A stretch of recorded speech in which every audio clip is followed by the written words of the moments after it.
శుక్లాం బ్రహ్మ విచారసార పరమామాద్యాం జగద్వ్యాపినీం వీణా పుస్తకధారిణీం అభయదాం జాడ్యాంధకారాపహాం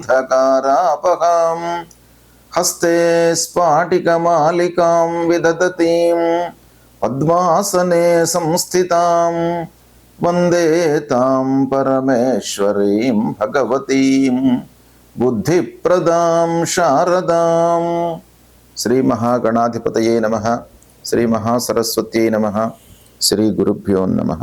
నవగ్రహాల లోపల అత్యంత శుభగ్రహ అయినటువంటి గురువు యొక్క సంచారము మానవుని పైన చాలా ప్రభావాన్ని చూపిస్తుంది. అంటే గురువు పూర్ణ శుభుడు కాబట్టి ఆ గురువు యొక్క అనుగ్రహము చాలా ఉండాలి, మనకు తప్పకుండా ఉండాలి. మనిషి అభివృద్ధి పథంలో పయనించాలి, అభివృద్ధిలోకి రావాలి అనంటే గురువు యొక్క అనుగ్రహము చాలా అవసరం. సాంప్రదాయంగా ఆలోచించినప్పటికీ గురువు త్రిమూర్తి స్వరూపమైనటువంటి వాడు. గురుర్బ్రహ్మ గురుర్విష్ణు గురుర్దేవో మహేశ్వర గురు సాక్షాత్ పరబ్రహ్మ తస్మై శ్రీ గురవే నమః అన్నారు. అంటే తల్లిదండ్రుల తర్వాత అత్యంత ప్రాధాన్యత కలిగినటువంటి వ్యక్తి గురువు. నవగ్రహాల లోపల కూడాను అత్యంత ప్రాధాన్యతను సంతరించుకున్నటువంటి గ్రహము గురుగ్రహము. సాధారణంగా ఈ గురుగ్రహము సంవత్సరము మొత్తం కూడాను ఒక రాశిలో సంచరిస్తుంటాడు. ఆ 12 నెలలు ఒక రాశిలో ఉండడం మూలకంగా వివిధ రాశులకు అంటే 12 రాశుల వారికి ఏ స్థానాలలో సంచరిస్తున్నాడు, ఎలాంటి ఫలితాలు ఉంటాయి అనేటువంటి విషయము మనము సర్వసాధారణంగా గోచార ఫలితాలను దృష్టిలో పెట్టుకొని చెప్పుకుంటూ ఉంటాము. అయితే ఈ సంవత్సరము ఒక ప్రత్యేకమైనటువంటి స్థితి గురువు యొక్క సంచారంలో ఏర్పడింది. అదేంటంటే 14 మే 2025 రోజున గురువు మిథున రాశిలోకి ప్రవేశిస్తున్నాడు. 14 మే 2025 నుండి 18 అక్టోబర్ 2025 వరకు మిథున రాశిలో సంచరిస్తున్నాడు. అంటే 5 మాసాల 10 రోజులు ఈ రాశిలో సంచరిస్తున్నాడు. 12 మాసాలు ఉండవలసినటువంటి గురుగ్రహము ప్రథమం లోపల 5 మాసాల 10 రోజులు ఉంటున్నాడు. అంటే ఈ సందర్భంలో 12 రాశుల వారికి ఎలాంటి ఫలితాలను ఇస్తున్నాడు ఈ 5 మాసాల లోపల? మృగశిర నక్షత్రం 3వ పాదంలో ప్రవేశించడంతో మిథున రాశిలోకి ప్రవేశిస్తున్నాడు. అంటే 14 మే 2025 రోజున మృగశిర 3వ పాదంలోకి ప్రవేశిస్తున్నాడు గనక మిథున రాశిలోకి ఎంటర్ అవుతున్నాడు. దాని తర్వాత మళ్ళీ ఆరిద్ర నక్షత్రంలో 13 జూన్ రోజున ఆరిద్ర నక్షత్రంలోకి ప్రవేశిస్తున్నాడు. తదనంతరం 13 ఆగస్టు రోజున పునర్వసు నక్షత్రంలోకి ప్రవేశిస్తున్నాడు. ఈ విధంగా ఈ 5 మాసాల 10 రోజులు ఈ నక్షత్రాలలో ప్రయాణం చేస్తున్నాడు గురుగ్రహము. ఈ గురుగ్రహము మానవుడి పైన అంటే జాతకుడి పైన 12 రాశులలో జన్మించినటువంటి వారిపైన అనేక అంశాలపైన ప్రభావాన్ని చూపిస్తుంది. ముఖ్యంగా ఆదాయము, రాబడి, వృత్తిపరమైనటువంటి ఔన్నత్యము ఎలా ఉంటుంది అనేటువంటి విషయం పైన, తర్వాత గురువు సంతానకారకుడు కాబట్టి పిల్లల యొక్క అభివృద్ధి, వాళ్ళ చదువు, ఉద్యోగాలు, సెటిల్మెంటు ఎలా ఉంటాయి అనేటువంటి విషయం పైన కూడాను ఆ గురువు యొక్క ప్రభావం ఉంటుంది. తర్వాత శాస్త్ర విజ్ఞానం పైన కూడాను ఈ గురువు యొక్క ప్రభావం ఉంటుంది. అంటే మనము ఏదైనా కూడాను శాస్త్రము లేదా టెక్నాలజీ పరంగా ఏదైనా కూడాను అవగాహన చేసుకోవడానికి, అర్థం చేసుకోవడానికి, ఉన్నత విద్య మనకు అనుకూలించడానికి కూడాను ఆ గురువు యొక్క అనుగ్రహం బాగా కావాలి. ఇక పాండిత్యము, నలుగురి లోపల కూడాను ఈ విద్యా పాఠవాలు ప్రదర్శించడానికి, మంచి పేరు తెచ్చుకోవడానికి, పండితుడు అనేటువంటి ఒక గౌరవ మర్యాదలు లభించడానికి కూడాను గురువు యొక్క అనుగ్రహం బాగా కావాలి. అంతేకాకుండా ముఖ్యంగా జాతకుడు అంటే మనిషి ధర్మ మార్గంలో ప్రయాణించడానికి కూడాను ఆ గురువు గ్రహం యొక్క అనుగ్రహం కావాలి. భక్తి మార్గంలో ప్రయాణించడానికి, భక్తి ప్రపత్తులో ఉండడానికి కూడాను ఆ గురువు యొక్క అనుగ్రహం కావాలి. ఆధ్యాత్మిక సాంస్కృతిక కార్యక్రమాలు ఈ మనిషి మనసులో మెదలడానికి కూడాను గురువు యొక్క అనుగ్రహం కావాలి. ఈ విధంగా అనేక అంశాలపైన గురువు యొక్క సంచారము, ఆ గురువు మంచి స్థానాలలో ఉండడము, తద్వారా కలిగేటువంటి విషయాలు చాలా ఉన్నాయి. కాబట్టి గురువు యొక్క సంచారానికి అత్యంత ప్రాధాన్యత ఉన్నది. కర్కాటక రాశి వారికి గురు గోచారము అనగా గురువు మిథున రాశిలో సంచరిస్తున్నటువంటి సమయంలో ఎలాంటి ఫలితాలు ఉండబోతున్నాయి అనేటువంటి విషయం గురించి మనం తెలుసుకుందాం. ఈ సంవత్సరము గురువు 14 మే 2025 నుండి 18 అక్టోబర్ 2025 వరకు మిథున రాశిలో సంచరిస్తున్నాడు. ఈ మిథున రాశిలో గురువు సంచరించడము కర్కాటక రాశిలో జన్మించినటువంటి వారికి ద్వాదశ స్థానం అవుతుంది. అంటే ద్వాదశ స్థానంలో గురువు సంచరిస్తున్నాడు. ఈ ద్వాదశ స్థానము ప్రతికూలంగా ఉంటుంది గోచార రీత్యా. అయితే ద్వాదశ స్థానంలో సంచరిస్తున్నప్పటికీ భాగ్యాధిపతి అయినాడు కాబట్టి ఈ ప్రతికూలత కొంత తగ్గే అవకాశము ఉంది. అంటే కర్కాటక రాశి జాతకులకు 9వ స్థానాధిపతి గురువు ద్వాదశంలో సంచరిస్తున్నాడు కనుక శుభమూలకంగా ఖర్చులు పెరిగేటువంటి అవకాశాలు ఉన్నాయి. అంటే ద్వాదశ స్థానంలో సంచరిస్తున్నప్పుడు కొన్ని శుభకార్యాలు జరిగేటువంటి అవకాశాలు ఉంటాయి. అంటే వివాహాది శుభకార్యాల మూలకంగా ఖర్చు పెరగడము, లేదా ఏవైనా ప్రాపర్టీస్ కొనడం మూలకంగా ఖర్చులు పెరగడము, పిల్లల చదువు నిమిత్తమై ఖర్చులు పెరగడము, ఇలాంటివి మంచి పనుల మూలకంగా మనకు ఖర్చులు పెంచే అవకాశాలు ఉంటాయి. తద్వారా కూడాను మనిషిని కొంత ఇబ్బందులకు గురి చేస్తాడు. అయితే ఓవరాల్గా మనకి ఏంటంటే ఖర్చులు పెరగడం మూలకంగా మనిషి లోపల భయభ్రాంతులను క్రియేట్ చేసేటువంటి అవకాశాలు ఉంటాయి. ఆస్తి విషయంలో తగాదాలు, అన్నదమ్ముల మధ్యన, ఇరుగు పొరుగు మధ్యన తగాదాలు తలెత్తేటువంటి అవకాశాలు బాగా ఉంటాయి. నష్టము వాటిల్లే అవకాశం కనబడుతుంది. వ్యాపారస్తులు ముఖ్యంగా ఎక్స్పాన్షన్లోకి పోకూడదు.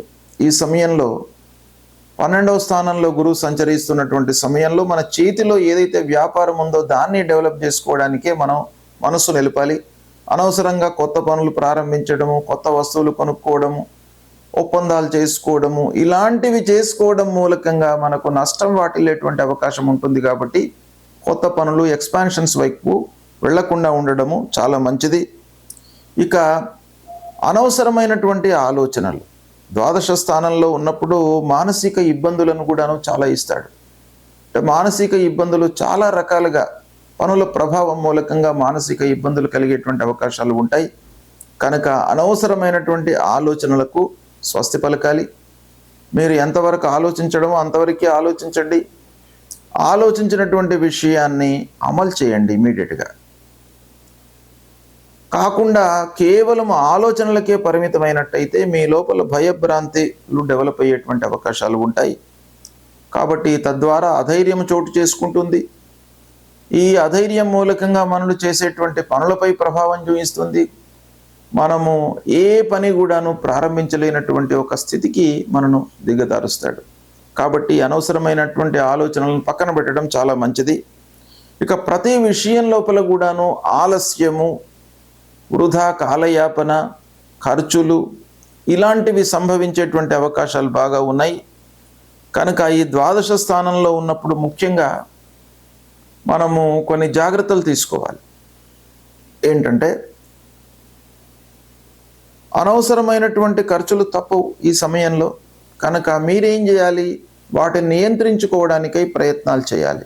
ఏది అవసరమో దానికే మీరు ఆ డబ్బును వినియోగించడానికై ప్రయత్నాలు చేయండి. తద్వారా మీకు కొంతలో కొంతనైనా కూడాను అది రెక్టిఫై అవుతుంది. ఇక మనస్సును ఏకాగ్రత వైపుకు నిలపడం చాలా అవసరం. అంటే శ్రద్ధతో పనులు చేయడము, ఏకాగ్రతతో ముందుకు వెళ్ళడము, ఇవి ఈ సమయంలో చాలా అవసరము.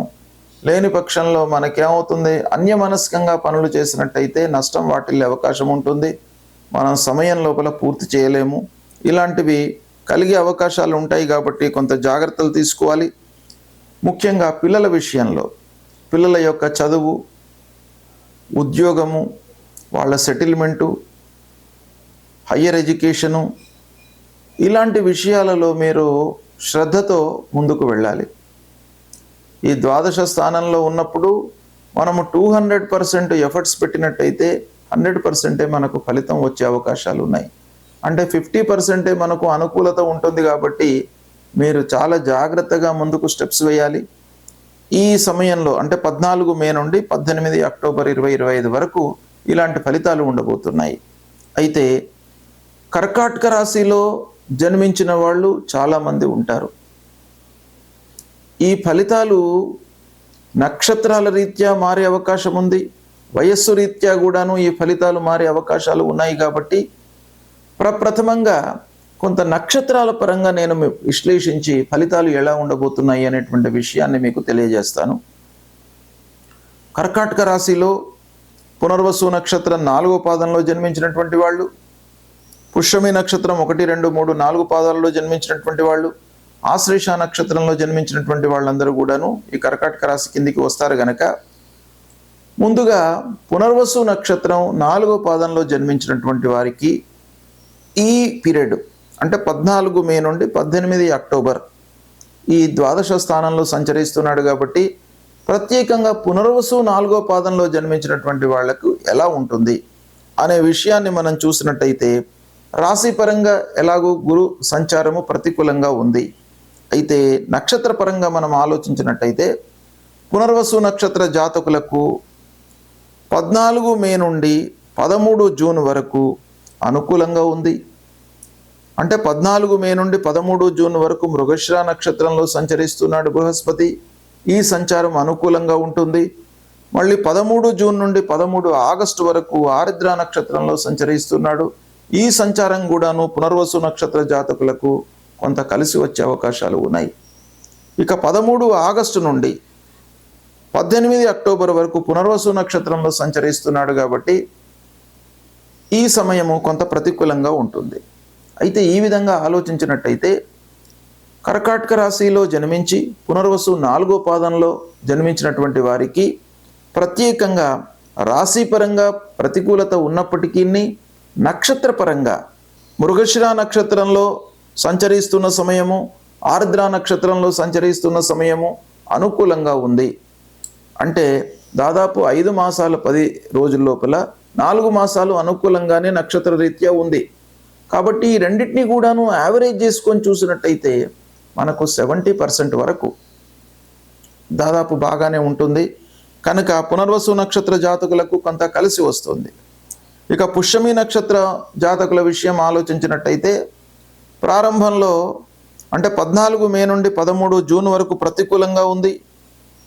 13 జూన్ నుండి 13 ఆగస్టు వరకు అనుకూలంగా ఉంది. 13 ఆగస్టు నుండి మళ్ళీ 18 అక్టోబర్ వరకు కూడాను అనుకూలంగా ఉంది. అయితే పుష్యమి నక్షత్ర జాతకుల విషయం ఆలోచించినట్టయితే ప్రారంభంలో కొంత ప్రతికూలత కనబడుతుంది, తర్వాత మళ్ళీ బాగానే ఉంది, చివరి లోపల కూడాను బాగానే ఉంది. ఇక ఆశ్లేష నక్షత్ర జాతకుల విషయం ఆలోచించినట్టయితే ప్రారంభంలో 14 మే నుండి 13 జూన్ వరకు అనుకూలంగా ఉంది. 13 జూన్ నుండి 13 ఆగస్టు వరకు ప్రతికూలంగా ఉంది. 13 ఆగస్టు నుండి 18 అక్టోబర్ వరకు అనుకూలంగా ఉంది. ఈ విధంగా నక్షత్ర రీత్యా కొంత అనుకూలత మనకు కలిగేటువంటి అవకాశాలు ఉన్నాయి. అంటే మనం ఓవరాల్గా 2 రకాలుగా మనం విశ్లేషించి చూసినట్టయితే రాశిపరంగా సరే ప్రతికూలంగా ఉన్నప్పుడు ఈ కర్కాటక రాశి జాతకులకు గురువు భాగ్యాధిపతి అయినాడు కాబట్టి కొంత అనుకూలంగా ఫలితాలు ఉండే అవకాశాలు ఉన్నాయి.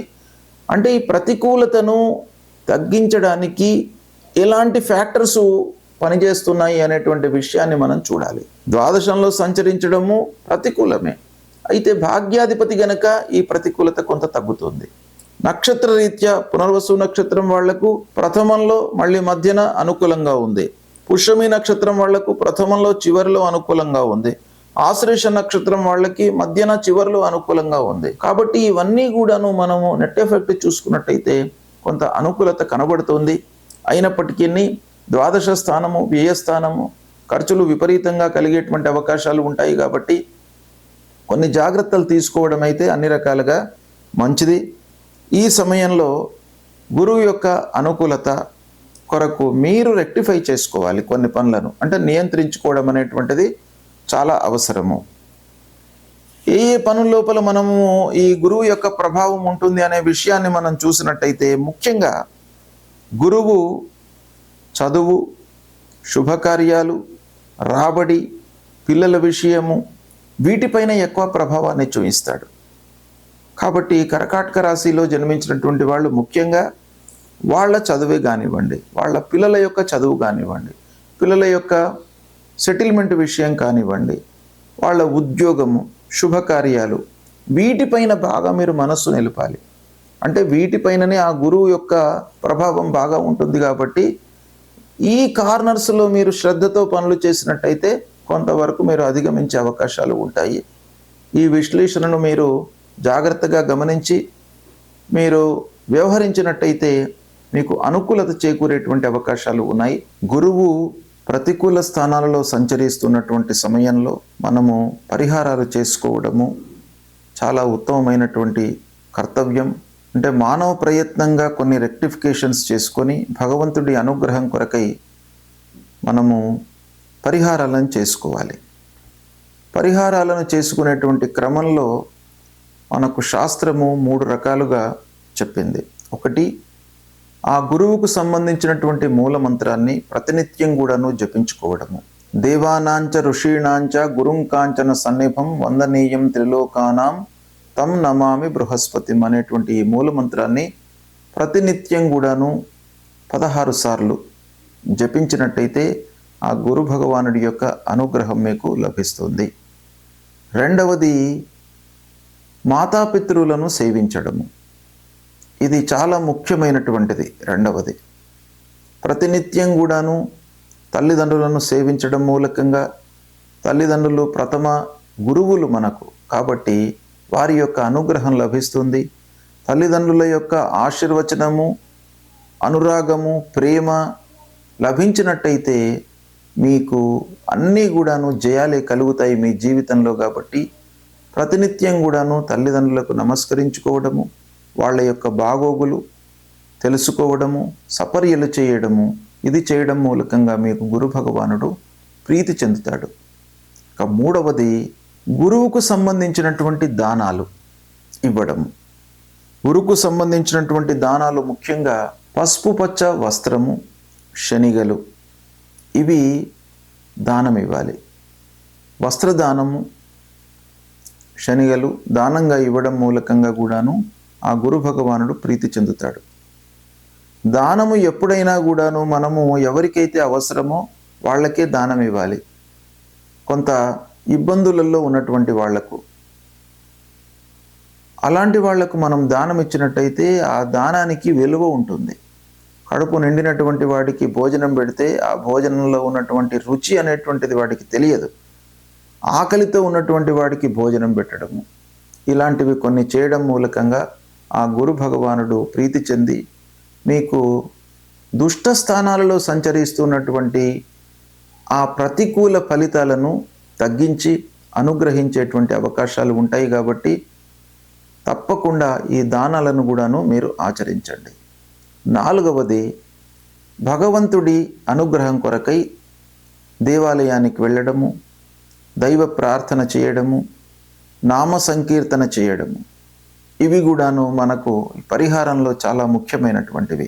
దత్తాత్రేయ స్వామిని కొలవండి, దక్షిణామూర్తి స్తోత్ర పారాయణం చేయండి, తర్వాత నరసింహస్వామిని కొలవండి, విష్ణు భగవానుణ్ణి కొలవండి. దైవ కీర్తన, నామ సంకీర్తన అనేటువంటిది చాలా ముఖ్యమైనటువంటిది. కాబట్టి ఈ రకంగా మీరు చేసినట్టయితే ఆ గురు భగవానుడు మిమ్మల్ని అనుగ్రహిస్తాడు. కనుక తప్పకుండా గురువు ప్రతికూలంగా సంచరిస్తున్నప్పుడు తప్పకుండా మనము పరిహారాలు చేసుకోవాలి.